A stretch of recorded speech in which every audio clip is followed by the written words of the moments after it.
আমাদের কি হয়েছে আমরা মৃত্যুকে ভয় পাই না? আমাদের কি হয়েছে আমরা মনে করি না যে আমরা মারা যাব? পৃথিবীর সর্বশ্রেষ্ঠ মানুষ, সর্বশ্রেষ্ঠ রাসূল দুনিয়া থেকে বিদায় নিলেন, তার সাহাবীদেরকে ছেড়ে তিনি দুনিয়া থেকে চলে গেলেন, উপরের জগতে পাড়ি জমালেন। আমাদের কি হয়েছে যে আমরা বিশ্বাস করতে চাই না, আমরা প্রস্তুতি গ্রহণ করি না মৃত্যুর জন্য? আমি আপনি কি মনে করি যে আমরা চিরদিন বেঁচে থাকবো? আমি আপনি কি মনে করি যে আমার গ্যারান্টি রয়েছে আমি সালাত আদায় করে আমার রুমে ফিরে যাব? বিশ্বাস করুন হ্যাঁ আমার ছাত্র ভাইয়েরা, অবশ্যই আমাকে আপনাকে একদিন মৃত্যুবরণ করতে হবে, আমাকে আপনাকে একদিন এই দুনিয়া ছেড়ে চলে যেতে হবে।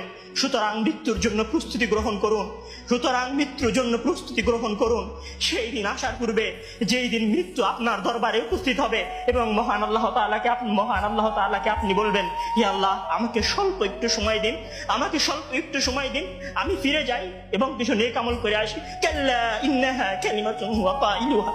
তখন মহান আল্লাহ তাআলা বলবেন কোনো সুযোগ নেই, এটা তো সাধক তার মুখের কথা মাত্র, সে ফিরে গেলে আবারও আমল করবে না, সে ফিরে গেলে আবারও আমল করবে না। সম্মানিত ভাইরা, সেই দিন আসার পূর্বেই প্রস্তুতি গ্রহণ করুন, সেই দিন আসার পূর্বেই প্রস্তুতি গ্রহণ করুন। জেনে রাখুন সেই দিন উপস্থিত হয়ে গেলে আর কোনো আমল করার সুযোগ থাকবে না।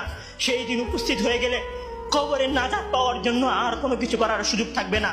সেই দিন এসে গেলে 2 রাকাত সালাত আদায় করে আল্লাহর কাছে ক্ষমা প্রার্থনা করার কোনো সুযোগ থাকবে না। সেই দিন এসে গেলে রাতে জেগে 8 রাকাত তাহাজ্জুদ সালাত আদায় করার কোনো সুযোগ থাকবে না। এখনো সময় আছে। মহান আল্লাহ তাআলার দরবারে নিজেকে সঁপে দিয়ে তার কাছে ক্ষমা প্রার্থনা করুন।